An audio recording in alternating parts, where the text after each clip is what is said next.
The Golf has long been considered one of the best all-round hatchbacks on the market, offering performance, practicality and smart looks.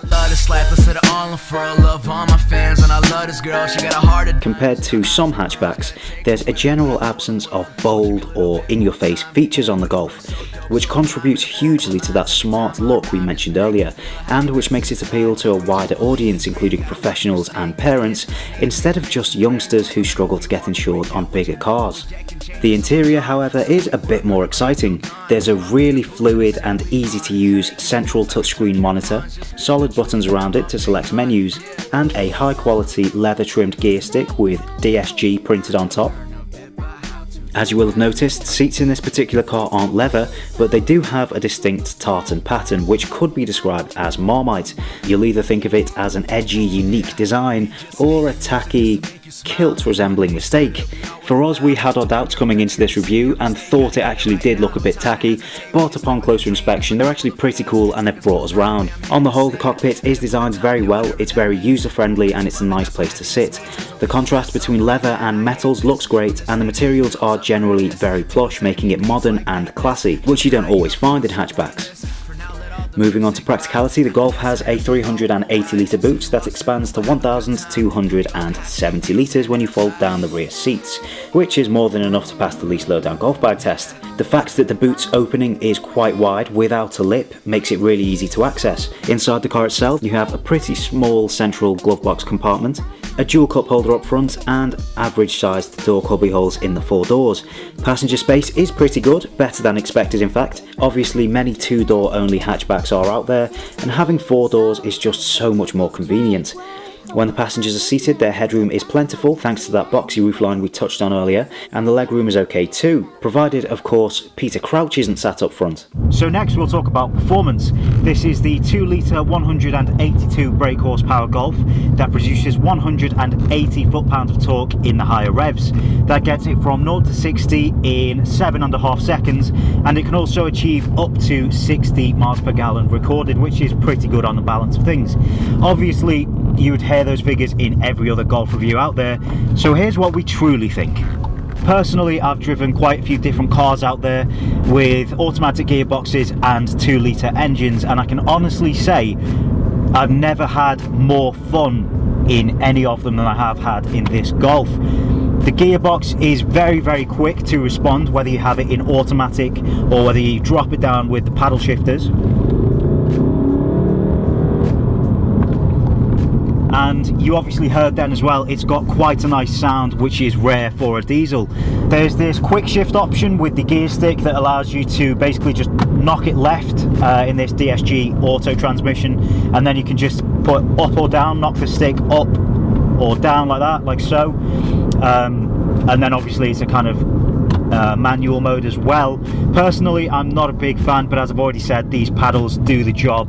The steering is perfectly light, and also I think the weight distribution of the car inspires a lot of confidence, so you are able to throw it around when you want to. It's one of those cars that can really bring out the teenager inside you with pointless downshifts and corners at speed. I'm not normally a massive fan of flappy paddles in cars that have less than say 3 litre engines, but this Golf has kind of changed my mind. It is really nice to downshift and then just flick up, and as I say, it's quick as well, and it puts a smile on your face every single time. So you can have the car in a few different modes. Personally, I'm leaving it in sport mode. There's also an eco mode, and you can just change it really easily by hitting a mode button down here.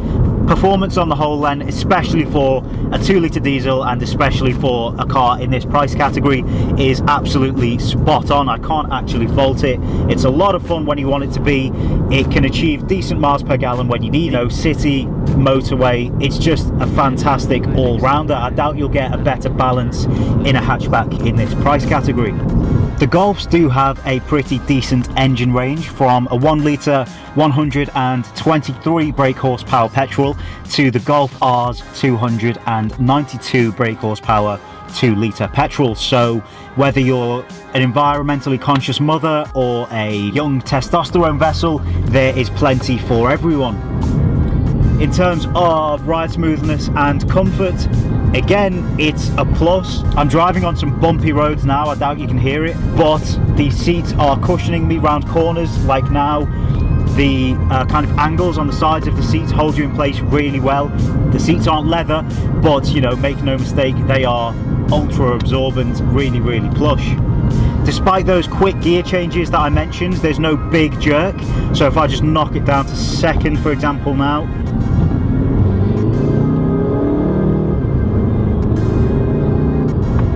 okay, so fair enough, when you start accelerating, as with any car, you get thrown back into your seats, but that's by no means a bad sensation. So on the whole, it is a really comfortable experience. It goes without saying as well that suspension on this everyday hatchback is really, really nice. So no complaints there either, would you believe. Finally, we have what is to many the deciding factor: price. So the Golf starts, or RRPs, from 17,785 and it can go beyond 30k for a well-spec'd Type R, for example. This 2-litre diesel model I'm driving right now can be leased for, on average, between £250 and £350 a month, which isn't a bad price at all considering what you get for your money. I honestly think that is one of the best kind of values that we've ever seen on Lease Lowdown. As always, that average leasing figure is based on a 3-year personal lease agreement with an annual mileage allowance of 10,000. So then, to conclude, it's a little plain to look at, but that's one of the only negatives for us, and to be honest, a lot of people like that. Certain features like satellite navigation, for example, would be nice as standard, but then in fairness, very few manufacturers offer satellite navigation as standard in this category and price range. BMW, for example, is one of the good ones, including it in their 1 Series, whereas Audi and Ford with the A3 and Focus are in the same boat as the Golf. It's an all-round crowd pleaser. What's not to like? Practicality? Good. Performance? Good. The price? Good. It is very difficult to find things to pick at with the Golf. It's just generally a really solid hatchback in every single department. In actual fact, it's arguably the best hatchback that we've reviewed to date, and on that basis, it gets a 5-star from Lease Lowdown. Which poses the question, is this the perfect hatchback? Let us know what you think in the comments below. So having driven this Golf today, I think it may be worth doing a comparison video between this and the Scirocco, so stay tuned for that, coming soon. If you found this review useful, then please do give it a thumbs up and hit subscribe for a lot more Lease Lowdown content heading your way. Feel free to give us a follow on social media using the links again in the description to this video, and visit leaselowdown.co.uk for more automotive content. Hope you enjoyed, and I'll see you next time.